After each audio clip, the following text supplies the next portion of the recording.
എന്തുകൊണ്ട്? അല്ലാഹു സുബ്ഹാനഹു വ തആല അവിടെ തയ്യാർ ചെയ്തു വെച്ചതായ ആ സ്വർഗലോകത്തിലേക്ക് എത്തണമെങ്കിൽ ഏത് രൂപത്തിലാണ് അവൻ ജീവിക്കേണ്ടത്, ആ രൂപത്തിൽ അതിനുള്ള എല്ലാ കഴിവും നൽകിയും കൊണ്ടാണ് സൃഷ്ടിച്ചത്. അതിനാവശ്യമുള്ളതായ ബുദ്ധി, വിവേകം, കണ്ണ്, കാത്, അപ്രകാരം മറ്റു അവയവങ്ങൾ. ഫിത്രത്തിൻ്റെ മതമാകുമ്പോൾ അങ്ങനെയാണല്ലോ. അതെ, ഈ മതത്തിൽ എന്തൊക്കെയുണ്ട് അതെല്ലാം മനുഷ്യന് ചെയ്യാൻ സാധിക്കുന്നുമുണ്ട് എന്നർത്ഥം. അതാണ് റബ്ബ് പറഞ്ഞത് നമുക്ക് മനഃപ്പാടമുള്ള ആയത്തുകളിൽ ലാ യുകല്ലിഫുല്ലാഹു നഫ്സൻ ഇല്ലാ ഉസാഹ. ആ ആയത്തിനെ നേരെ കീക്കാൻ തൂക്കായി പഠിക്കുന്നവരുണ്ട്, മനസ്സിലാക്കുന്നവരുണ്ട്. എന്ത്? നമുക്ക് കഴിയുന്നത് ചെയ്താൽ മതി, അല്ലാത്ത ചെയ്യേണ്ടെന്ന്. അങ്ങനെയല്ല അതിൻ്റെ അർത്ഥം. ലാ യുകല്ലിഫുല്ലാഹു നഫ്സൻ ഇല്ലാ ഉസാഹ. ഒരു മനുഷ്യനെയും റബ്ബ് കീർത്തിച്ചിട്ടില്ല അവന് കഴിവുള്ളതല്ലാതെ. എന്ന് പറഞ്ഞാൽ റബ്ബ് എന്ത് നമ്മോട് കൽപ്പിച്ചാൽ നമുക്ക് ചെയ്യാൻ സാധിക്കുന്നത് കൽപ്പിച്ചിട്ടുള്ളൂ. അതാണ് എൻ്റെ അർത്ഥം. മനസ്സിലായില്ലേ? എന്നല്ലാതെ എന്നെ കൊണ്ട് സാധിക്കുന്നത് ചെയ്താൽ മതി, അല്ലാത്ത ഒഴിവാക്കാം എന്ന അർത്ഥത്തിലേക്കല്ല. അത് വേറെ ശൈലിയിലുള്ള സംസാരിച്ചിട്ടുണ്ട്. വത്തഖുല്ലാഹ മസ്തതഅതും. നിങ്ങൾക്ക് സാധിക്കാത്ത സന്ദർഭത്തിൽ നമസ്കരിക്കാൻ സാധിക്കുന്നില്ല, എന്നാൽ ഇരുന്ന് നമസ്കരിച്ചാൽ മതി. അത് സാധിക്കാത്ത രംഗത്തിലാണ്, നിങ്ങളുടെ കഴിവനുസരിച്ച് അപ്പോൾ ചെയ്താൽ മതി എന്നത്. എന്നാൽ അത് മൊത്തത്തിൽ നമ്മെ പഠിപ്പിച്ചത് എന്താണ്? ഫിത്രത്തിൻ്റെ മതമാണ്. അപ്പോഴോ കാലുകൊണ്ട് നടക്കാം, തെറ്റിലേക്ക് നടക്കാം, ശിക്ഷയുടെ റൂട്ടിലേക്ക് നടക്കാം, നരകത്തിലേക്കുള്ള റൂട്ടിലേക്ക് നടക്കാം, റബ്ബിനെ ക്രോധിപ്പിക്കുന്ന ശൈലിയിൽ നടക്കാം. അതേസമയത്ത് ആ കാലുകൊണ്ട് പള്ളിയിലേക്ക് നടക്കാൻ, അള്ളാഹ് ഇഷ്ടപ്പെട്ട നടത്തം നടക്കാൻ, അല്ലാഹു സുബ്ഹാനഹു വ തആല ഇറക്കിയ മതത്തിന് വേണ്ടി സഈ ചെയ്തുകൊണ്ട് നടക്കാൻ ആ കാലിന് റബ്ബ് കഴിവ് നൽകിയിട്ടുണ്ട്. ആ മുട്ടിന് വളക്കാൻ കഴിവ് നൽകിയിട്ടുണ്ട്. ആ വിരലിന് കഴിവ് നൽകിയിട്ടുണ്ട്. ആ അവയവങ്ങൾക്കെല്ലാം കഴിവ് നൽകിയിട്ടുണ്ട്. സുബ്ഹാനല്ലാഹ്. അതുകൊണ്ട് തന്നെ ഇമാം അവിടെ നിന്ന് സമിഅല്ലാഹു ലിമൻ ഹമിദ എന്ന് പറയുമ്പോൾ അള്ളാഹുവിന് സ്തുതികീർത്തനം അർപ്പിക്കുന്നവർ, ആ അർപ്പിക്കുന്നവരുടെ സ്തുതികീർത്തനത്തെ റബ്ബ് കേൾക്കട്ടെ. അപ്പോൾ മറുപടി നാം നൽകുന്നു. എന്ത്? റബ്ബനാ വലക്കൽ ഹംദ്, റബ്ബനാ വലക്കൽ ഹംദ്, അല്ലെങ്കിൽ അല്ലാഹുമ്മ റബ്ബനാ വലക്കൽ ഹംദ്, അല്ലെങ്കിൽ അല്ലാഹുമ്മ റബ്ബനാ ലക്കൽ ഹംദ്. നാം പഠിച്ചു വരുന്നതാണത്, ചെല്ലേണ്ടതാണത്. എന്താണ് നാം പഠിക്കുന്നത്? അവിടെ ഈ കേൾവിയുടെ ശക്തി, ആ കേൾവിയിലൂടെ റബ്ബിനുള്ള സ്തുതികീർത്തനങ്ങൾ അർപ്പിക്കുക എന്നതിനെക്കുറിച്ചും, ആ കേൾവി കേൾക്കുമ്പോൾ ഇതാ ഞങ്ങളാണ് അർപ്പിക്കുന്നവർ നിന്റെ സ്തുതികീർത്തനങ്ങൾ എന്ന് പറയുന്ന വാക്കുകളും, അതുപോലെ നമസ്കാരത്തിലുള്ളതായ എല്ലാ ചലനങ്ങൾ. ഒരു കാറ് ഡ്രൈവറെ സംബന്ധിച്ചിടത്തോളം പറയപ്പെടാറുണ്ട് എന്ത്? വാസന വരെ അവൻ അറിഞ്ഞിരിക്കണം എന്ന്. വെറും അവൻ്റെ ഹവാസ് ഉണ്ടല്ലോ, ആ ഹവാസുകൾ അഥവാ കാത്, മൂക്ക്, കൈ, കാല്, ഹൃദയം പോലത്തതായ ഹവാസുകൾ, ഹവാസ് ലാഹിറിൽ ഹൃദയത്തെപ്പെടുത്താറില്ല. അവകളെല്ലാം എന്ത് ചെയ്യണം? വർക്ക് ചെയ്യണം ഡ്രൈവ് നടത്തുന്ന വേളയിൽ, അല്ലേ? അതുകൊണ്ട് കണ്ണിലൂടെ ബാക്കിൽ വരുന്ന വണ്ടികളെ അവൻ നോക്കുന്നു, മുമ്പിലുള്ളതും നോക്കുന്നു.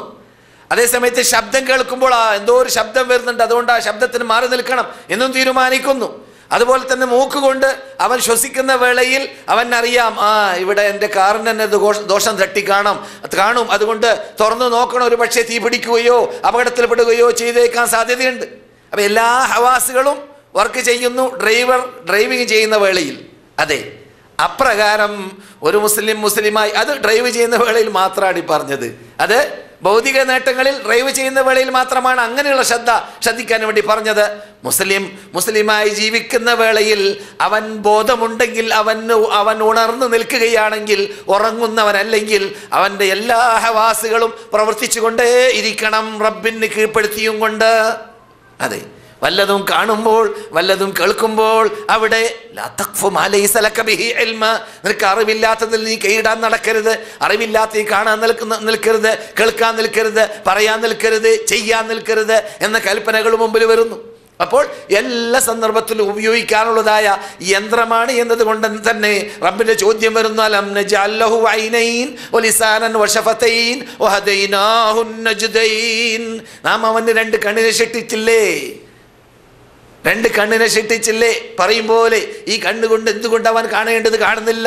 കഴിഞ്ഞ ക്ലാസ്സിൽ നാം പള്ളിയിൽ വെച്ചിട്ട് സംസാരിച്ച ആയാത്തുകൾ യമറൂന അലൈഹാ വഹും അൻഹാ മുഅ്രിദൂൻ. എത്രയെത്ര അള്ളാഹിന്റെ ദൃഷ്ടാന്തങ്ങളിലൂടെയാണ് അവർ വിട്ടുകിടക്കുന്നത്. അവരതിൽ നിന്നിട്ട് പാഠം പഠിക്കുന്നില്ല, അത് കണ്ടു പഠിക്കുന്നില്ല, അത് കേട്ട് പഠിക്കുന്നില്ല. അതെ, അത് നാം കേൾക്കുമ്പോൾ എന്നെ പൊക്കി പറയല്ല, എൻ്റെ അനുഭവം ഞാൻ പറഞ്ഞിട്ടുണ്ട് പലപ്പോഴും. ഇപ്പോൾ സൗദി അറേബ്യയിലുമുണ്ട് ഖുബ്ബ സമാവിയ എന്ന് പറയുന്നൊരു സാധനം. എന്താ ഖുബ്ബ സമാവിയ എന്ന് പറഞ്ഞാൽ അറിയാമല്ലോ? ഈ ചന്ദ്രൻ്റെ റിയാദിലുണ്ട്, ഇപ്പോൾ അത് ബോംബെയിൽ പണ്ടേ ഉണ്ട്, അതുപോലെ തന്നെ ഈജിപ്തിലുമുണ്ട്. ചന്ദ്രൻ്റെ നക്ഷത്രങ്ങളുടെ ചലനങ്ങളൊക്കെ നമുക്ക് അകത്തിരുന്ന് കാണാം, ഓഡിറ്റോറിയത്തിൻ്റെ അകത്തിരുന്ന് കാണാം. അകത്തിരിക്കുമ്പോൾ ഇത് അവിടെയുള്ള വിളക്ക് കത്തിക്കഴിഞ്ഞാൽ നാം വേറൊരു ലോകത്തിലായി മാറി. നമ്മുടെ പരിസരം ഇങ്ങനെ കറങ്ങുമ്പോൾ നമുക്ക് തോന്നും, മനസ്സിലായില്ലേ?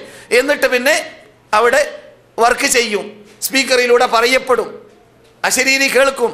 എന്താണ് ചലിക്കുന്നത്, ഏത് രൂപത്തിലാണ് ചലിക്കുന്നത്, അതിൻ്റെ മസാറാത്തുകൾ റൂട്ട്സുകളൊക്കെ എങ്ങനെയാണ്, അതിപ്പോൾ അങ്ങും ഇങ്ങും മുട്ടുന്നില്ല, തട്ടുന്നില്ല, അത് ആക്സിഡൻ്റ് ആകുന്നില്ല എന്നീ കാര്യങ്ങളൊക്കെ മണിക്കൂറുകൾ, 1-2 മണിക്കൂർ, 1-1.5 മണിക്കൂറുകൾ പറയും. വലിയ വലിയ പട്ടണങ്ങളിലുണ്ട്. ഖുബ്ബ സമാവിയ എന്നാണ് അറബിയിൽ പറയുക. അത് ഞാൻ ബോംബെയിൽ വെച്ചിട്ട് പണ്ട് ചെറുപ്പത്തിൽ കണ്ടു. പക്ഷേ അത് ബോംബെയിലുള്ളതായ വിശദീകരണം ദീനുമായി ഘടിപ്പിച്ചിട്ട് നാം ഇപ്പോൾ പറയുന്ന ഹവാസുൽ ഹംസ പ്രവർത്തിക്കുന്ന രൂപത്തിലായി മാറാത്തത് കൊണ്ട് ഒരു പരിവർത്തനം എന്നിൽ ഉണ്ടായിരുന്നില്ല. ഈജിപ്തിലേക്ക് ചെന്ന വേളയിൽ കുറേ വർഷങ്ങൾക്ക് മുമ്പ്, 25 വർഷത്തിന് മുമ്പ് ആദ്യം ഈജിപ്തിൽ പോയപ്പോഴോ അല്ല രണ്ടാമത് പോയപ്പോൾ, അല്ലാഹു അലം, ഓർമ്മയില്ല, പോയപ്പോൾ അവിടെയുള്ള ഖുബ്ബ സമാവിയയിൽ കടന്നു. അതുപോലെയുള്ള ഒരു ചേഞ്ചില്ല. അതുപോലെ ഈ ചലനങ്ങളെ വിവരിക്കുന്ന നമ്മുടെ മുമ്പിൽ ഇങ്ങനെ ഓരോ നക്ഷത്രങ്ങളും ഓരോ പ്രത്യേക എണ്ണിപ്പറയാൻ പറ്റുന്ന ഗ്രഹങ്ങളും ചലിക്കുന്നതും അതിൻ്റെ ഭ്രമണപഥങ്ങളും അതിൻ്റെ ചലന രീതിയും അത് ഏറ്റുമുട്ടാതെ ഇപ്പോൾ പറഞ്ഞു ഈ ദിവസങ്ങളിൽ എന്ത് ചന്ദ്രൻ ഭൂമിയിലേക്ക് ഏറ്റവും അടുത്ത രംഗം 2 ആഴ്ച മുമ്പ് വിട്ടുകടന്നു അല്ലേ? വായിച്ചില്ലേ നിങ്ങൾ? അങ്ങനെയുള്ളതായ അത്ഭുതങ്ങളെക്കുറിച്ചെല്ലാം പഠനത്തിൽ കൂടിയാണ് പറയുന്നത്. അത് അവിടെയും ഈജിപ്തിൽ പറയുന്നത് ഞാൻ കേട്ടു. പക്ഷേ ആ പറയുന്നതൊക്കെ പറഞ്ഞു കഴിഞ്ഞതിന് ശേഷം ആ അത്ഭുതങ്ങളെ അറബി ഭാഷയിൽ വിശദീകരിച്ചതിന് ശേഷം ആ കേസറ്റിൻ്റെ അല്ലെങ്കിൽ ആ ശരീരിയുടെ അവസാന ഭാഗം എന്തായിരുന്നു?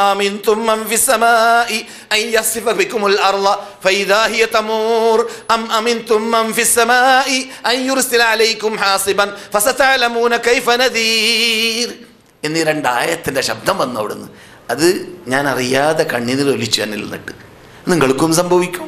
എന്താണ് ഈ അത്ഭുതങ്ങൾ സൃഷ്ടിച്ച റബ്ബിനെ കുറിച്ച്? ആ റബ്ബിനെ നിങ്ങൾക്ക് ഭയമില്ലേ? നിങ്ങൾ ഏതെങ്കിലും പ്രഭാതത്തിൽ നിങ്ങൾ തോന്നിവാസം കാട്ടുന്ന വേളയിൽ അവൻ നിങ്ങൾ സൃഷ്ടിച്ചതായ ആ ഫിത്രത്തിന്റെ മതത്തിന് നേരെ വിപരീതമായിട്ട് ഓപ്പോസിറ്റ് നിങ്ങൾ ചലിക്കുന്ന വേളയിൽ നിങ്ങളെ പിടികൂടില്ലേ? നിങ്ങളെ നശിപ്പിക്കാൻ അവന് കഴിവില്ലേ? കൊടുങ്കാറ്റടിച്ചിട്ട് അയച്ചിട്ട് ശബ്ദം അയച്ചിട്ട് കല്ലെറിഞ്ഞിട്ട് മറ്റുള്ളവരെ നശിപ്പിച്ചതുപോലെ എന്ന് റബ്ബ് ചോദിക്കുന്നതായ ആ ചെറിയ സൂറത്തുൽ മുൽക്കിലുള്ളതായ ആയത്തുകൾ അവിടെ ഘടിപ്പിച്ചു കൊടുത്തപ്പോൾ ആ ഖുബ്ബ സമാവിയക്ക് മനയുണ്ടായി. മനസ്സിലായോ? ഇതൊരു ഉദാഹരണം മാത്രമാണ്. ഇപ്രകാരം തന്നെയാണ് നമ്മുടെ ജീവിതത്തിൽ റബ്ബ് പറയും പോലെ നാം നമ്മുടെ ഹവാസുകളെ, കണ്ണിനെ, മൂക്കിനെ, അപ്രകാരം നാക്കിനെ, കാതിനെ, അപ്രകാരം നമ്മുടെ അവയവങ്ങളെയെല്ലാം റബ്ബിന് കീഴ്പ്പെടുത്തി ജീവിക്കുമ്പോൾ റബ്ബ് പറഞ്ഞതായ ആ ശൈലി, ഫിത്രത്തിന്റെ മതം, അത് ആ രൂപത്തിൽ ജീവിക്കാൻ നോക്കൂ. സുജൂദിന്റെ ശൈലി, ഈ ഘടിപ്പൊക്കെ അങ്ങനെ വെച്ച് ആ സുജൂദ് ചെയ്യാൻ വേണ്ടി സൃഷ്ടിച്ചതുപോലെ അതിൽ തുണി, നമ്മുടെ വസ്ത്രം നാം കഴുകുന്നു അല്ലേ? ഭക്ഷണം കഴിക്കുന്നു. നാം മറ്റു പ്രവർത്തനങ്ങളെല്ലാം ചെയ്യുമ്പോഴോ അതിനും കോട്ടമില്ല. പൊക്കേണ്ടി ഇവരിങ്ങനെ പൊക്കാൻ പറ്റുന്നു. പൊക്കാൻ സാധിക്കാത്തവരിൽ നോക്കണം, അപ്പോഴാണ് അറിയാം എൻ്റെ പ്രത്യേകത അല്ലേ? താഴ്ത്തേണ്ടി വരുമ്പോൾ താഴ്ത്താൻ പറ്റുന്നു. എന്ത് പ്രവർത്തനം വേണമെങ്കിൽ അതിനോട് ചെയ്യാൻ പറ്റുന്നു. പക്ഷേ അതേ സമയത്ത് പ്രത്യേക ചടങ്ങ് നിർവഹിക്കാൻ കൽപ്പിക്കപ്പെട്ടു. ആ പ്രത്യേക ചടങ്ങ് നിർവഹിക്കുന്നതായ വേളയിൽ അത് മുഴുവനും പ്രവർത്തിക്കുന്ന ശൈലി നിങ്ങൾക്കറിയാമല്ലോ. അതെ, ഞാൻ പറഞ്ഞു വരുന്നത് ഫിത്രത്തിന്റെ മതമാണ് എന്നത് പറയുമ്പോൾ കൃത്യമായിട്ട് നമ്മുടെ ജീവിത രീതി, നമ്മുടെ ജീവിത ഇബാദത്ത് ശൈലി, അല്ലാത്ത രീതി അതെല്ലാം കുറിക്കുന്നത് ഇത് ഫിത്രത്തിന്റെ മതമാണ് എന്നത് തന്നെയാണ്. അതുകൊണ്ട് അള്ളാഹു പറയുന്നു ലാ തബ്ദീല ലിഖൽഖില്ലാഹ്, ഫിത്രത്തിന്റെ മതമാണ് എന്ന് ഞാൻ കൽപ്പിച്ചതോടൊപ്പം ആ ഫിത്രത്തിന്റെ മതത്തിന് വിപരീതം ഞാൻ സൃഷ്ടിപ്പാകുന്ന മനുഷ്യൻ ജീവിക്കാൻ പാടില്ല. എന്തുകൊണ്ട്? അങ്ങനെ ജീവിക്കൽ റബ്ബ് ഉദ്ദേശിച്ച ആ സൃഷ്ടിപ്പിന് വിപരീതമാണ്, ചേഞ്ചാക്കലാണ്. റബ്ബിന്റെ സൃഷ്ടിപ്പിനെ നിങ്ങൾ ചേഞ്ചാക്കലാക്കി മാറി കേട്ടോ.